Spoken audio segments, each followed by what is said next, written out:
In this video, I'm going to be going over steps 35 through 40 of One Park's Scorpion model, found in his book Dollar Origami. This is one of the most difficult steps to follow in the book because it's very difficult to show on a two-dimensional drawing what exactly is going on. So I will attempt to demonstrate that for you in this video. Now what I have here is what the model looks like after step 32. You've made these pleats here and you've folded these into the center line. Now one of the things that a lot of people run into is that it doesn't quite look like this, which is what the diagram on step 33 looks like, especially this spacing here. Between this folded flap in here. I'm sure a lot of people have this flap coming really close to this pleat line right here. And that comes about because the pleats on the back were made too large. So you really need to make these pleats fairly tight in order to give yourself a lot of enough extra room here in order to make the tail. As you can see here, the pleats that I made on this particular model are between 1 and 2 millimeters in depth. So that's kind of a guide. You can kind of see based on the landmarks on the dollar bill how it would look. But it's something that you may need to play around with before you get just right. Anyways, coming back to step 33, so even if it doesn't look, even if this is fairly close or even right on top, you can still complete the model. The tail will be a little shorter and making the final leg will be a little bit different, but you follow the same steps and it can be done. And of course, we fold this in on the center line on both sides.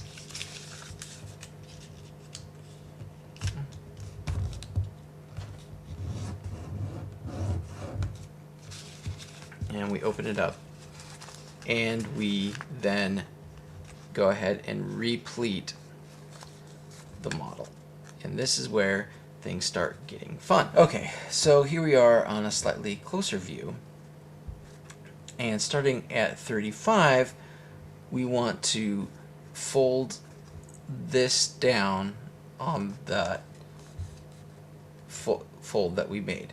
And when you're following along with the book, steps 36 through 40 are only showing this top half of the model. So this is what you're looking at. So you fold this down on this crease, but you allow this to fan out like this. And then you can see here on step 39 the little point that's showing inside the circled area. And that's a very important thing to keep an eye on, and I'll show you how that comes into play, because that is going to be this right here. And so you could see in the diagram that it actually will wind up being something like this. All right, and how we get there is, again, we fold this down. And as we do that, it's good to make sure that this crease right here comes all the way against this crease. So I kind of like to encourage that down a little bit. And then what we're going to do is we're going to put a couple new creases in the model. And one of those creases is going to go from this point here diagonally down this way. So I'm going to go through it's really just easier to go through the process and a couple times, and we'll see if we can make it so that it's understandable without really going step by step, because it's really it's just something you'll do in one move. So once you've done it, you can see how the steps fit in. Okay, so we're going to fold this down, making sure this is up against that crease. And what we're going to do now is we're going to take this crease here and we're going to open it up, because our goal again is we're going to put a crease from this corner right here, which is the first leg that we have the reverse folds. And you can see that point that I pointed out to you. So what we're going to do is, as we're pushing here, we're sort of opening that up, and we're going to make a crease that reaches up into this corner. And it gets a little fiddly. You need to encourage it all the way around, and then you can flatten it.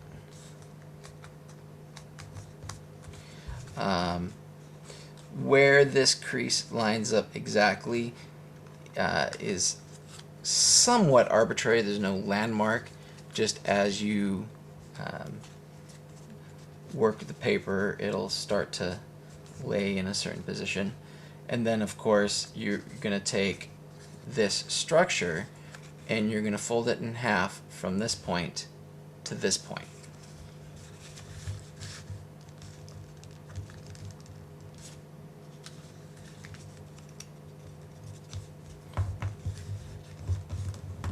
Like that. Okay, now let's try that again on the other side. And let's see if looking at it from a different angle might help clarify what's going on. Again, we're going to fold this on the crease that we've made here.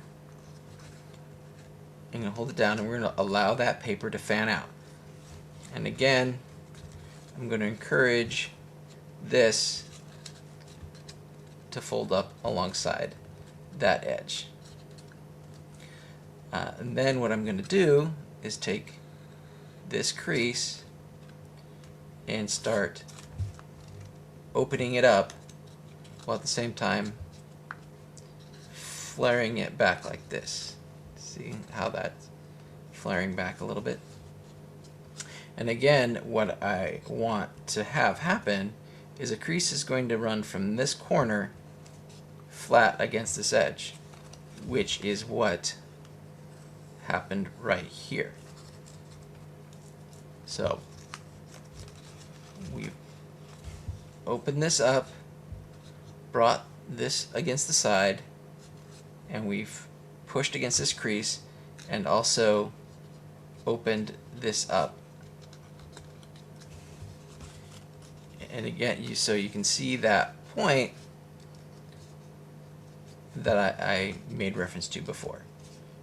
And so I put the model down, and I'm going to just spread open kind of where I know that crease is supposed to kind of be. So as I flatten this and I work the model, probably be easiest if you start with this collapsed, with this flat. Don't let that pop up, otherwise it'll be a little tough to set that crease.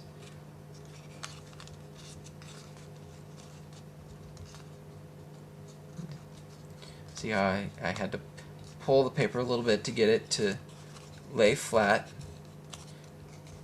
Make sure you're not opening this crease too much. See, here's that diagonal crease.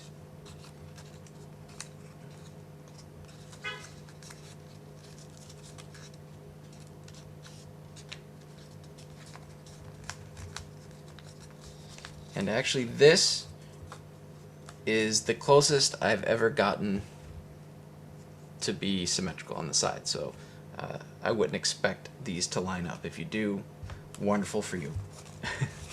Anyway, so there you go. We've now folded that kind of diamond rhombus shape. We have that point and that kind of diagonal crease I kept talking about in there. If you open it up from this side, you can see what it looks like. Now I'm gonna revert this back to the starting position so that we can go through that again.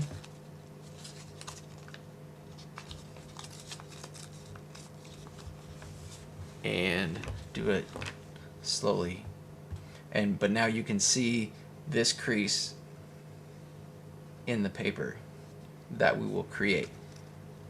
So we fold this down.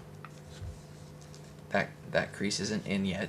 We fold this down, making sure this comes across, and we start pushing on this edge, on this crease, fanning it out like that, and then hold these legs together, and really at that point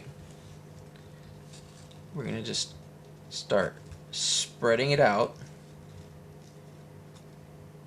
and pushing it down. And of course at that point we fold this from corner to corner,